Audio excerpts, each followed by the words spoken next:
Vamos aqui para mais uma videoaula, uma aula introdutória de parasitologia, relação parasita-hospedeiro, de grande importância para áreas biológicas, biomédicas e médicas, mesmo porque é importante que se tenha noção sobre profilaxia, sobre o controle dessas parasitoses.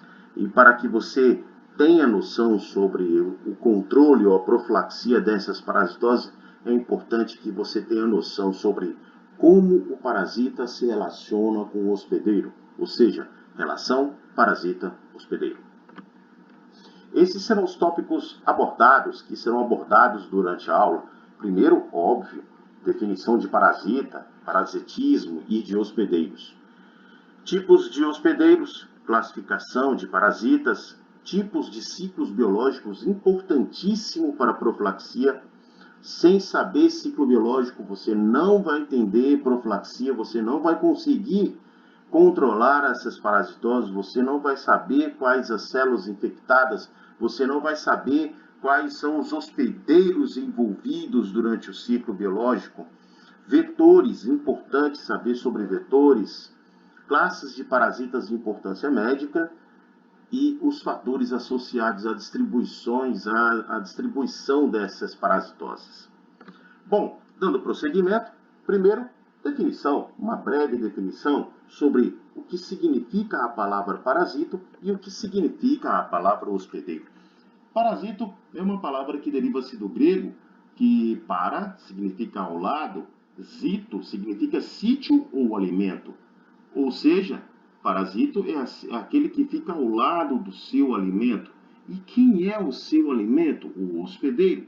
Então, parasito é o que fica ao lado do seu hospedeiro, que necessita desse hospedeiro. E o hospedeiro? O hospedeiro acaba sendo o ambiente para o parasita. Então, hospedeiro, ambiente para o parasita, e o parasita é aquele que fica ao lado do seu hospedeiro, necessitando desse hospedeiro, totalmente ou parcialmente. Consequentemente, parasita nasce de uma relação entre seres vivos. Essa relação é denominada parasitismo, a associação entre seres vivos com unilateralidade de benefícios, ou seja, apenas um dos envolvidos nessa associação será beneficiado. No parasitismo, apenas um é beneficiado por essa associação. Outro acaba sendo, então, eliminado ou morto. No entanto, essa relação, ela tende para o equilíbrio. Por quê? O parasita não pode querer o mal do seu hospedeiro. É dele que ele sobrevive. Portanto, é uma associação que, com o tempo, essa associação tende ao equilíbrio. E para que haja o equilíbrio, é necessário que o hospedeiro entre com o mecanismo de defesa e o parasita entre com o seu mecanismo de infecção. E a partir daí, ocorre um equilíbrio e ocorre, então, normalmente as chamadas infecções crônicas, onde o parasita vive em equilíbrio dentro do seu hospedeiro, não causando malefícios para ninguém. A partir do momento que as defesas do hospedeiro acabam enfraquecendo, o parasita acaba, então, matando ou sufocando o seu hospedeiro. E isso não acaba sendo prejudicial, no fim, para os dois. Esses hospedeiros, eles podem ser classificados em definitivos e intermediários. Os hospedeiros definitivos são aqueles que carregam ou que albergam as formas maduras do parasita. O parasita faz nesses hospedeiros reprodução sexuada, ou seja, nesses hospedeiros chamados definitivos, o parasita vai fazer reprodução sexuada e também vai desenvolver nesses hospedeiros as formas maduras desse parasita. Os hospedeiros intermediários, eles não desenvolvem as formas maduras, e sim desenvolvem as formas imaturas, as formas de larvas, as formas, então, que podem fazer reprodução assexuada. Na reprodução assexuada, os hospedeiros intermediários serão envolvidos. Na reprodução sexuada do parasita, os hospedeiros serão chamados de definitivos. Agora, vale a pena ressaltar que um mesmo hospedeiro pode ser definitivo e pode ser intermediário em determinadas situações. Então, vejamos só a exemplo da tênia. O homem é o hospedeiro definitivo quando a tênia está sob a sua forma adulta dentro dele. Nesse caso, a infecção é chamada de teníase. Agora, algumas vezes o homem não desenvolve a forma madura da tênia, e sim desenvolve as formas de larva, chamada de cisticerco, num caso de uma neurocisticercose. Então, observe que o homem pode ser definitivo em algumas situações, quando dentro dele tem as formas adultas que vão fazer reprodução sexuada e essa tênia vão eliminar ovos ou proglótides com os ovos, ou em alguns casos o homem não desenvolve a forma madura e sim desenvolve as formas maturas, quando o homem ingere os ovos e de dentro desses ovos eclode um embrião e migram para os tecidos de melhor oxigenação. E ali desenvolve então as formas imaturas, as formas de larvas. Então, no caso de uma neurocisticercose ou de uma cisticercose, o homem acaba sendo o hospedeiro intermediário. E no caso da teníase, quando ele desenvolve o verme adulto, é chamado então de hospedeiro definitivo. Esses parasitas eles podem ser classificados segundo o tamanho do parasita, em macroparasita e microparasita. Os macroparasitas são parasitas macroscópicos, onde você consegue ver o parasita sem o auxílio de um microscópio. Já os microparasitas são parasitas microscópicos. Nesse caso, você só vai conseguir observar o parasita com o auxílio de um microscópio. Os macroparasitas, a tênia, ascaris, piolho, carrapato, são todos macroparasitas. E os microparasitas, o plasmodium, a leishmania, o trypanosoma cruzi, são todos microparasitas.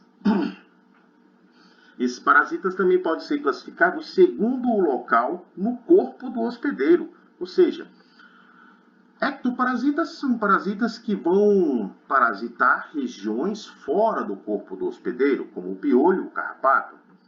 Agora, os endoparasitas, nesse caso, eles vão hospedar, eles vão ficar dentro do corpo do hospedeiro, algumas vezes dentro das próprias células. Esses são chamados de endoparasitas. Esses parasitas também podem ser classificados segundo o grau de dependência nos hospedeiros. Veja só, existem os parasitas obrigatórios. Nesse caso, eles precisam 100% do hospedeiro. Eles não conseguem viver fora ou não conseguem viver sem o hospedeiro.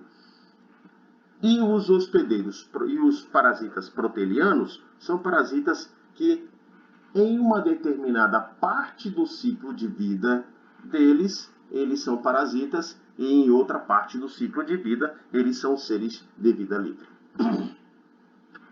Agora, uma parte muito importante aqui é o tipo de parasita segundo o ciclo evolutivo. Ou seja, nesse caso, nós iremos falar dos tipos de ciclos biológicos. Existem parasitas que necessitam apenas de um hospedeiro para terminar o ciclo. Esses parasitas são chamados de monoxeno ou monoxênico. São parasitas que iniciam e terminam o ciclo biológico apenas em um hospedeiro. Normalmente, esse hospedeiro será chamado de hospedeiro definitivo. Agora, quando o parasita necessita de 2 hospedeiros para terminar o ciclo biológico, eles serão chamados de heteroxênicos ou heteroxênio. Nesse caso, ele vai ter um hospedeiro definitivo, onde ele vai fazer a reprodução sexuada, e ele também vai ter um hospedeiro intermediário, onde ele vai fazer a reprodução assexuada. Veja, no caso do plasmódio, o plasmódio vai fazer reprodução sexuada no mosquito, no anofelino. Então, portanto, o mosquito acaba sendo aqui o hospedeiro definitivo. E no homem, ele vai fazer um tipo de reprodução assexuada, que, nesse caso, o homem será chamado de hospedeiro intermediário. Além de ter um ciclo heteroxênico e monoxênico, ou seja, precisa ou não precisa de 2 hospedeiros para terminar o ciclo evolutivo, existem parasitas também que podem se adaptar a vários hospedeiros. Esse tipo de parasita é chamado de eurixeno. Euri significa larga capacidade em se adaptar em vários hospedeiros. Isso aqui é de extrema importância saber. Você precisa saber se esses parasitas podem ter vários hospedeiros tendo capacidade de se adaptar. Então, por exemplo, a leishmania, ela pode se adaptar ao homem, pode se adaptar ao cão e pode se adaptar em alguns animais silvestres. O Trypanosoma cruzi pode se adaptar ao homem, pode se adaptar também em alguns animais silvestres. Isso é importante que as pessoas saibam para que você possa, então, entrar no módulo profilático, no modo de prevenção. Então, Trypanosoma cruzi e leishmania é um parasita heteroxênico, mas também é um parasita eurixênico, com larga capacidade em se adaptar a vários hospedeiros. No entanto, existem hospedeiros chamados de estenoxênicos. Estenoxênicos são hospedeiros que possuem especificidade, ou seja, possuem preferência por aquele hospedeiro. No caso da Taenia solium e no caso da Taenia saginata, que tem o boi e o porco. Então, por si só, esses hospedeiros só serão adaptados, esses parasitas só terão adaptações naquele hospedeiro específicos. Agora, falando um pouquinho sobre os vetores, existem 2 tipos de vetores, os chamados vetores biológicos e os vetores de veiculação de doenças. Vetores biológicos são vetores que participam da propagação da doença, ou seja, nesse vetor biológico, o parasita se multiplica, o parasita se adapta às condições desse vetor. Então, ele participa ativamente na propagação da doença. No caso, por exemplo, do plasmódio, tem o anófeles e o plasmódio ele faz reprodução sexuada dentro do plasmódio, dentro do anófeles. Então, esse plasmódio faz um tipo de reprodução sexuada chamada esporogonia e acaba na saliva do anofelino liberando os esporozoítos. Então, vejam que esse tipo de vetor é um vetor biológico, porque ele participa ativamente na propagação da doença, multiplicando o agente etiológico dentro dele. Agora, os chamados vetores mecânicos ou vetores de veiculadores de doença, eles participam apenas transmitindo o agente, ou seja, o agente não vai se multiplicar nele. Nós temos, por exemplo, a mosca. As moscas são atraídas pelas fezes, as moscas são atraídas pelos alimentos e quando elas pousam nessas fezes, as bactérias ou os parasitas, os protozoários ou os ovos de omintos podem estar todos na pata dessa mosca. E essa mosca, quando é atraído para um alimento, ela pousa nesse alimento e acaba transmitindo mecanicamente das fezes para os alimentos os parasitas ou os agentes de infecção, ou os agentes etiológicos. Então, cuidado com o lixo, fezes e alimento que não estejam protegidos, o que são comidos in natura. Formigas também são vetores de veiculação. são vetores mecânicos. Tá? As formigas podem ser atraídas por sujeiras e também podem ser atraídos por determinados ambientes limpos. Agora, uma breve classificação das parasitoses. Vamos falar das parasitoses tratadas dentro da parasitologia humana, porque existem determinados fungos que podem ser também parasitas em determinadas situações. Esses parasitas podem ser classificados como protozooses e eumintoses. As protozooses são causadas pelos protozoários unicelulares e as eumintoses são causadas por vermes, são causadas por seres metazoários pluricelulares. Aqui uma breve classificação. Então, esses parasitas pertencentes ao protozoa são classificados de acordo com a sua estrutura de locomoção. Então, você tem o sarcomastigóforo, que antigamente era dividido em mastigóforo e sarcodínio. Quem são os mastigóforos? Mastigóforos são todos aqueles protozoários portadores de flagelos. Então, aqui, quais são os protozoários intestinais importantes? Giardia lamblia. Giardia lamblia causa uma diarreia fétida e gordurosa, chamado de esteatorreica.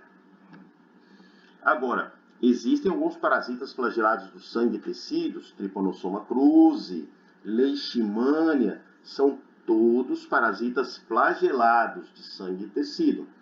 Existe um parasita urogenital que também causa um corrimento fétido e uma coceira que acomete as mulheres em geral. Sarcodíneos. Os sarcodíneos são parasitas que não se locomovem por flagelo. Os sarcodíneos se locomovem por pseudópodes, emissão de membrana citoplasmática. Aqui nós estudaremos, ou tem um parasita de importância médica intestinal, que é chamado de Entamoeba histolítica. Todos esses dois subfilos, agora chamados de subfilo, mastigófora, portadores de flagelo, e sarcodíneos, emitindo pseudópodes, esses dois são classificados em um único filo, chamado Sarcomastigófora. Ciliófora são parasitas que se locomovem por cílios. Cílios é diferente de flagelos. Cílios são mais numerosos. E o Balantidio coli, por exemplo, é uma parasitose que é pertencente a esse filo chamado Ciliófora. Apicomplexa, antigamente chamado de esporozoários. O apicomplexa é um tipo de um filo onde encontram-se todos os parasitas que não possuem estruturas típicas de locomoção. Nesse caso, eles têm uma estrutura, um complexo de organelas apical, que tem o objetivo de aderir à célula do hospedeiro e penetrar nessas células do hospedeiro. Tem o plasmódio e o Toxoplasma gondii, que são pertencentes ao filo apicomplexa. O outro grupo de parasitas, aqui chamados de metazoários, são parasitas pluricelulares, pertencentes ao reino Animalia. São subdivididos em nemateumintos, vermes arredondados, como ascaris lumbricoides, ancilostomídeo, todos esses são pertencentes a esse filo nemateumintos. E como também existe um outro filo chamado plateumintos. Nesse caso, são vermes achatados e não são vermes arredondados.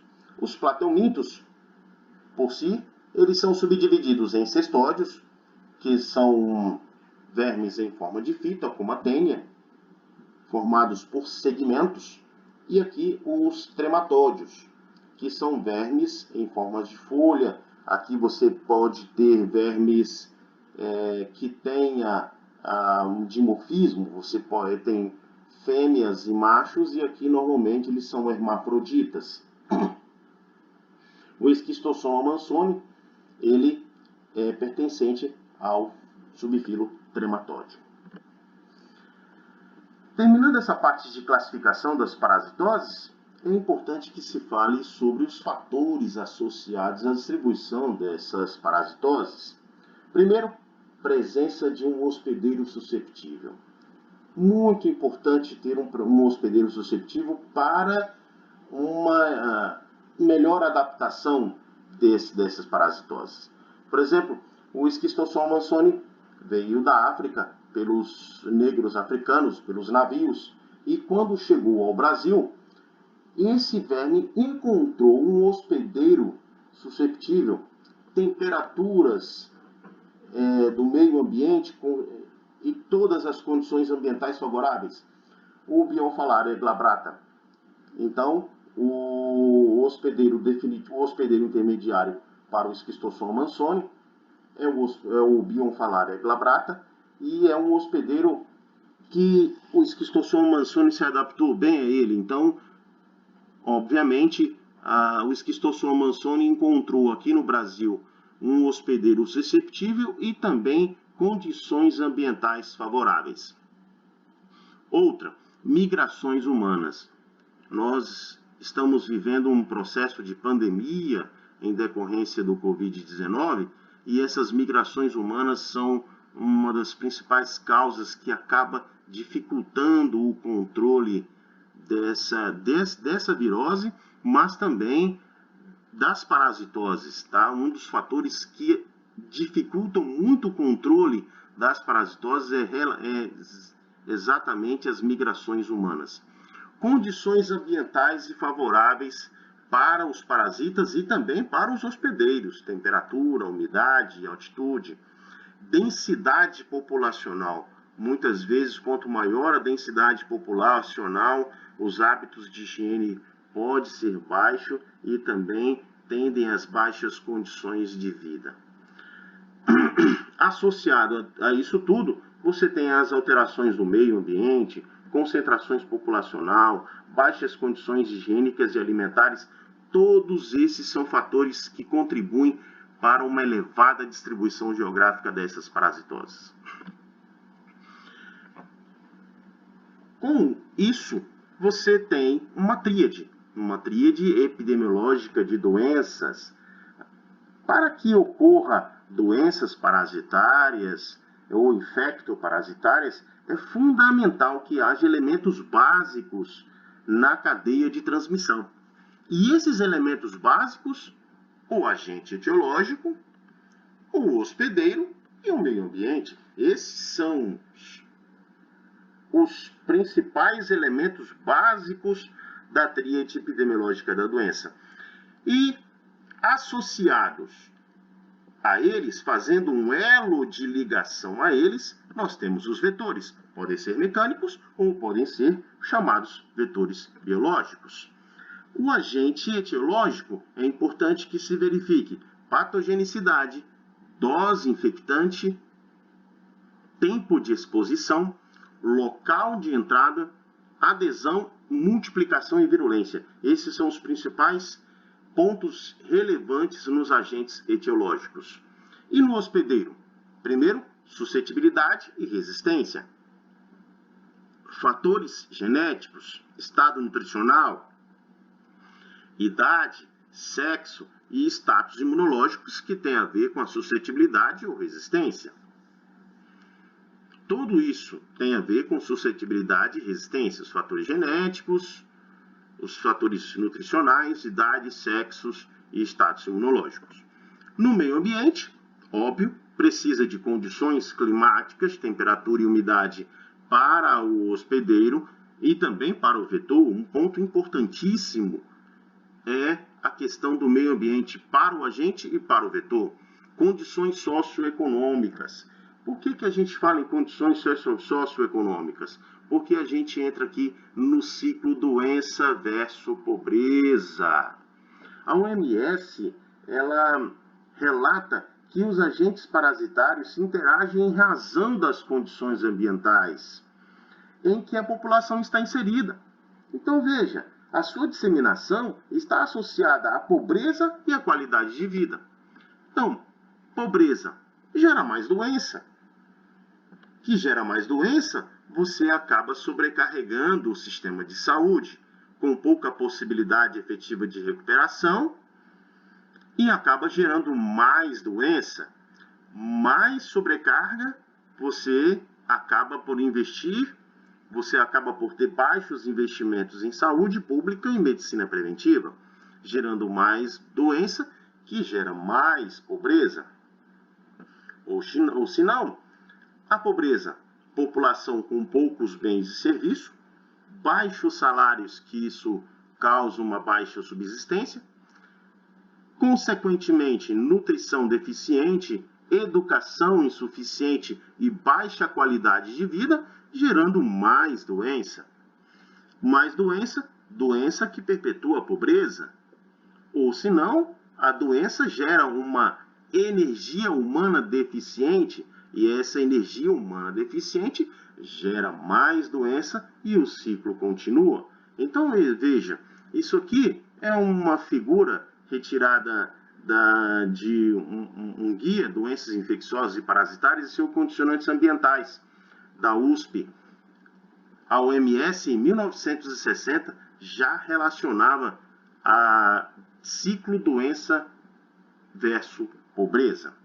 E, assim, finalizamos a nossa videoaula e qualquer dúvida, estamos aqui para tirarmos nas próximas videoaulas. Muito obrigado.